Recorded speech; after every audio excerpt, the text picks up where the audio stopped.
नमस्कार दोस्तों। भारतीय सीमेंट उद्योग एक महत्वपूर्ण बदलाव के कगार पर है, जो रिलायंस जियो के आने के बाद दूरसंचार क्षेत्र में हुई उथल-पुथल की याद दिलाता है।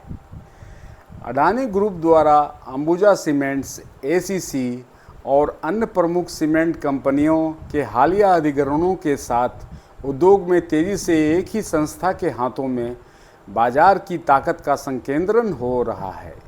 इस आक्रामक विस्तार रणनीति ने संभावित एकाधिकार उभरने को लेकर चिंताएं पैदा कर दी हैं, जैसे कि दूरसंचार क्षेत्र में रिलायंस का वर्चस्व हुआ।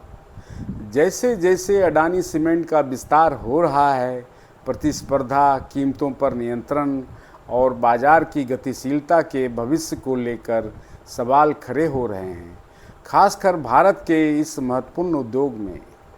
अडानी समूह ने भारतीय सीमेंट उद्योग में अपनी उपस्थिति को तेजी से बढ़ाया है। समूह ने पिछले 2 वर्षों में कई प्रमुख सीमेंट कंपनियों का अधिग्रहण किया है, जिसमें Ambuja cements, ACC, Sanghvi industries और हाल ही में पेन्ना सीमेंट्स शामिल हैं। इन अधिग्रहणों ने अडानी की बाजार हिस्सेदारी में काफ़ी वृद्धि की है, विशेष रूप से दक्षिण भारत में, जहां पेन्ना सीमेंट्स की मजबूत उपस्थिति थी। अब समूह देश का दूसरा सबसे बड़ा सीमेंट निर्माता बन गया है और अगले 3 से 4 वर्षों में आदित्य बिरला समूह के अल्ट्राटेक को पीछे छोड़ते हुए सबसे बड़ा बनने का लक्ष्य रखता है। अभी के समय में अडानी सीमेंट अल्ट्राटेक के बाद इस क्षेत्र में दूसरी सबसे बड़ी कंपनी है।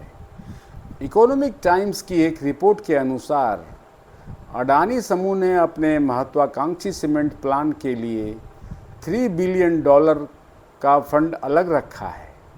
भारतीय सीमेंट उद्योग विकास के लिए तैयार है और अगले 5 वर्षों में मांग में 7 से 8% की कंपाउंड वार्षिक वृद्धि दर से वृद्धि की उम्मीद है। अडानी समूह की महत्वाकांक्षी विस्तार योजनाएं इस विकास की दिशा में मेल खाती हैं, जो इसे बिल्डिंग मटेरियल्स उद्योग में अवसरों का लाभ उठाने के लिए स्थिति में ला रही है। रिपोर्ट के अनुसार अडानी की अधिग्रहण रणनीति में मिड साइज सीमेंट व्यवसायों के लिए $85 से $120 प्रति टन का एंटरप्राइज वैल्यू ऑफर करना शामिल है, जिसमें उन कंपनियों के लिए प्रीमियम भी है जिनमें क्षमता विस्तार की संभावनाएं और चूना पत्थर की खदानें हैं। अंबुजा अपनी सहायक कंपनी एसीसी लिमिटेड के साथ देश भर में 18 इंटीग्रेटेड सीमेंट निर्माण संयंत्रों और 18 सीमेंट ग्राइंडिंग इकाइयों से सालाना 77.4 मिलियन टन सीमेंट उत्पादन करने की क्षमता रखता है। हाल ही में इसने सांघवी इंडस्ट्रीज लिमिटेड का अधिग्रहण किया है। समूह के पास क्षमता वृद्धि के लिए कुछ सुविधाएं हैं और उसके पास पहले से ही भूमि है, जबकि कुछ का अधिग्रहण उन्नत चरण में है।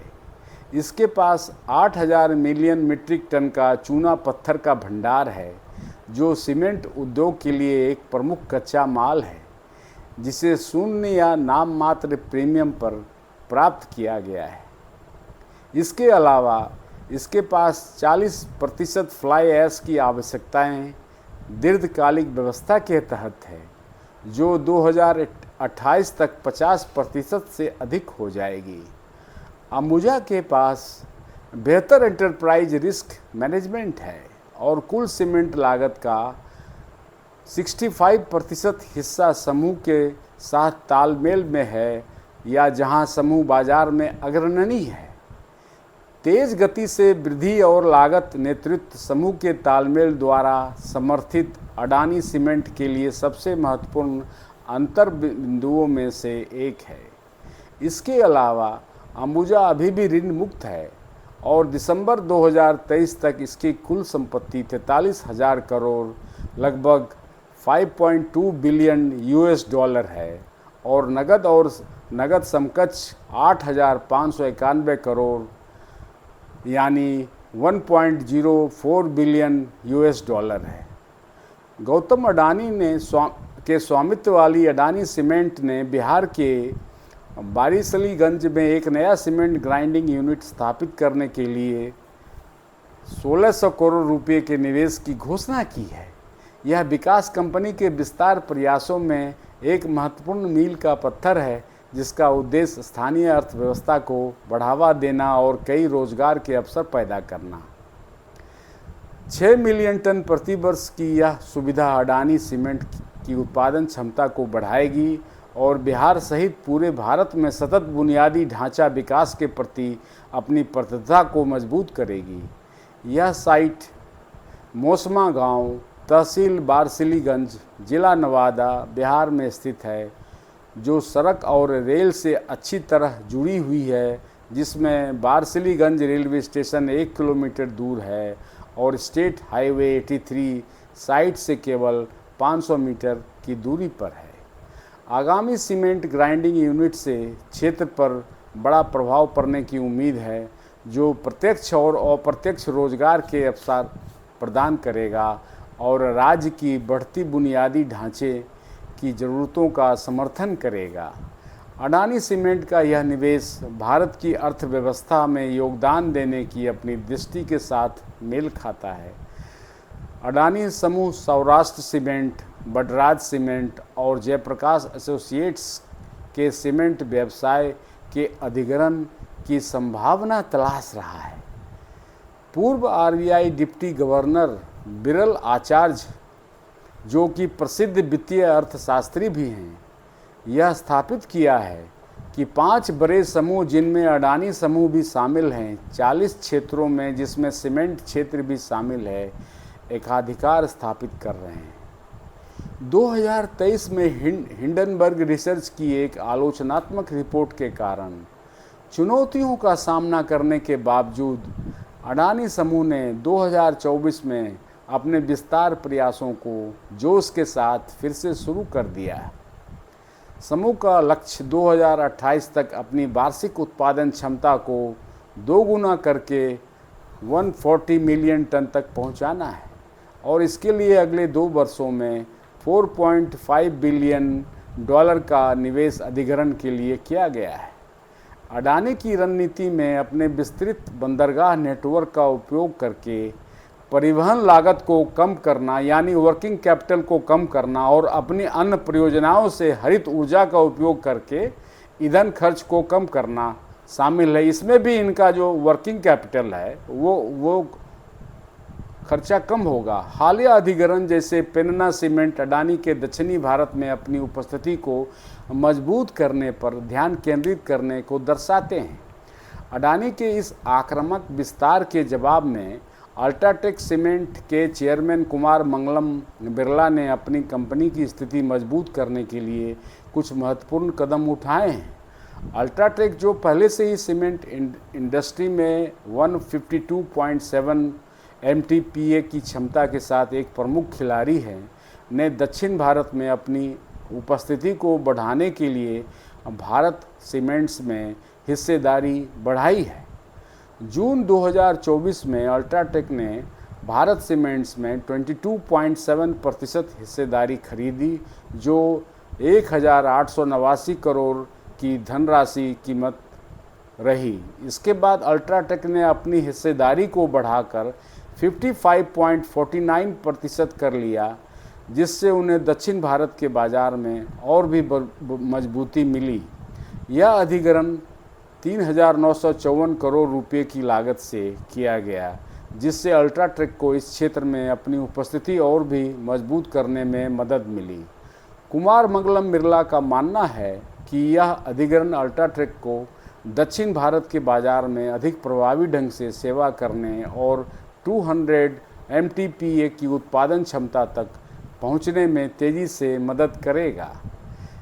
यह कदम इस दृष्टिकोण से भी महत्वपूर्ण है कि अल्ट्राटेक अपने प्रतिस्पर्धाओं के आगे मोनोपोली को स्थिति से बच सके, जैसा कि वोडाफोन के साथ टेलीकॉम में सेक्टर में हुआ था।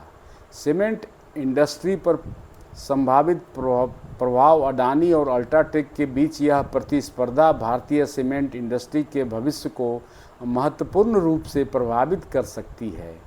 यदि अडानी का विस्तार इसी गति से जारी रहा तो इस सेक्टर में मोनोपोली बनने का खतरा है। इससे कीमतें बढ़ सकती हैं और उपभोक्ताओं के पास कम विकल्प रह सकते हैं। दूसरी ओर अल्ट्राटेक के रणनीतिक अधिग्रहण और निवेश यह दर्शाते हैं कि कंपनी अपनी बाजार नेतृत्व स्थिति को बनाए रखने के लिए पूरी तरह तैयार है।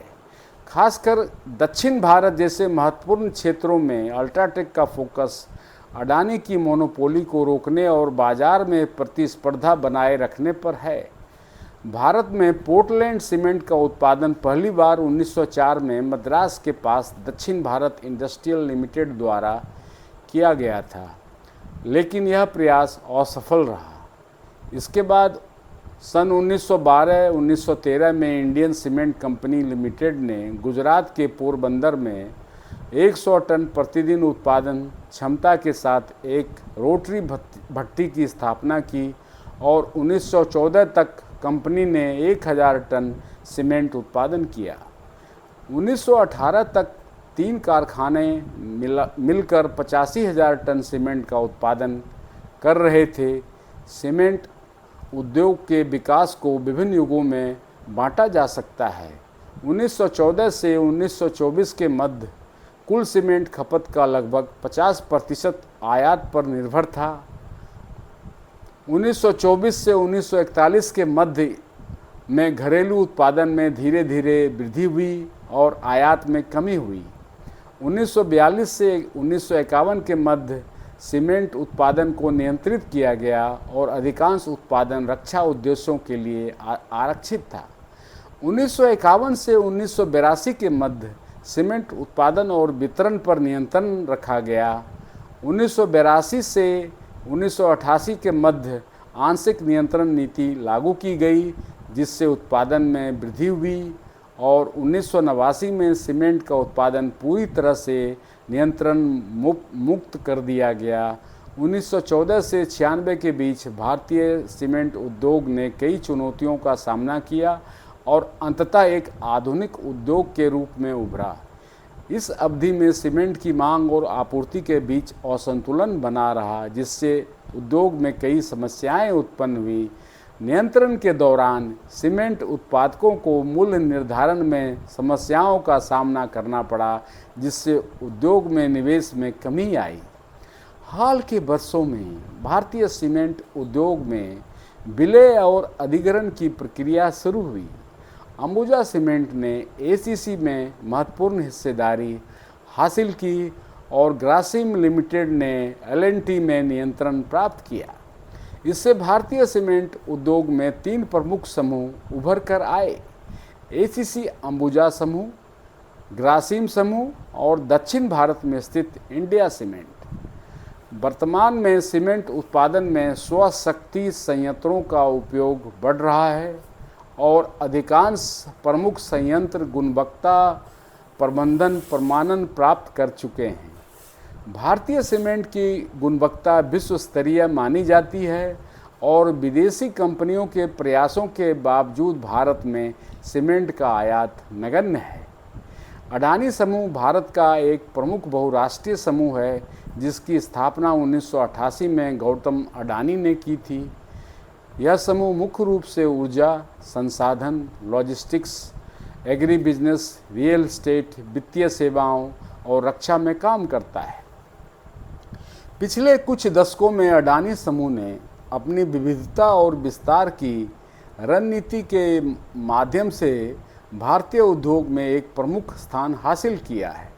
समूह ने हाल के वर्षों में कई प्रमुख अधिग्रहण किए हैं, जो उसके राजस्व और लाभ में योगदान कर रहे हैं। सरकार सीमेंट उद्योग में मोनोपोली से बचने और प्रतिस्पर्धा को बढ़ावा देने के लिए कई उपाय कर सकती है, परंतु डिसइन्वेस्टमेंट नहीं करना सरकारी उपक्रम होना बहुत आवश्यक है। इस पर पॉलिसी में परिवर्तन जरूरी है, तभी मोनोपोली रोका जा सकता है। भारतीय सरकार ने बजट में अब संरचनात्मक परियोजनाओं के लिए बड़े पैमाने पर धन आवंटित किया है। बजट में बड़ा लंबा इंफ्रास्ट्रक्चर पर बजट अलॉटमेंट होता है। इन परियोजनाओं में सड़क, पुल और अन्य निर्माण कार्य शामिल हैं, जिनमें सीमेंट की प्रमुख भूमिका होती है। जैसे जैसे अब संरचनात्मक परियोजनाओं की संख्या बढ़ रही है, सीमेंट की मांग भी बढ़ रही है। अडानी समूह इस बढ़ती मांग का फ़ायदा उठाने के लिए अपनी उत्पादन क्षमताओं को बढ़ा रहा है। बजट में अब संरचनात्मक परियोजनाओं के लिए आवंटित धन और सीमेंट की बढ़ती मांग से अडानी समूह को लंबे समय तक लाभ मिलने की संभावना है। इस रणनीति से अडानी समूह न केवल अपने वित्तीय प्रदर्शन को सुधार रहा है, बल्कि सीमेंट उद्योग में अपनी स्थिति को भी मजबूत कर रहा है। यह स्थिति भारतीय अर्थव्यवस्था के लिए बहुत चिंताजनक है। सीमेंट की मूल्य वृद्धि बढ़ सकती है। अडानी सीमेंट के इस एग्रेसिव टेक ओवर स्ट्रेटजी से अडानी के शेयर में काफ़ी उछाल आया है, खासकर Adani cement, Adani port, Adani infrastructure. परंतु इसका सर्वाधिक लाभ अडानी इंफ्रास्ट्रक्चर को मिलेगा, क्योंकि उसकी प्रॉफिटेबिलिटी सबसे ज़्यादा बढ़ेगी, क्योंकि उसका जो वर्किंग कैपिटल है वो बहुत कम लगेगा और अडानी इंफ्रास्ट्रक्चर का शेयर में भी सबसे ज़्यादा उछाल आएगा। अगले वीडियो में भारत के अन्य मोनोपोली में परिवर्तित होने वाले इंडस्ट्री सेक्टर के बारे में हम चर्चा करेंगे। यदि मेरे चैनल को आपने सब्सक्राइब नहीं किया है तो कृपया सब्सक्राइब करें। जय हिंद।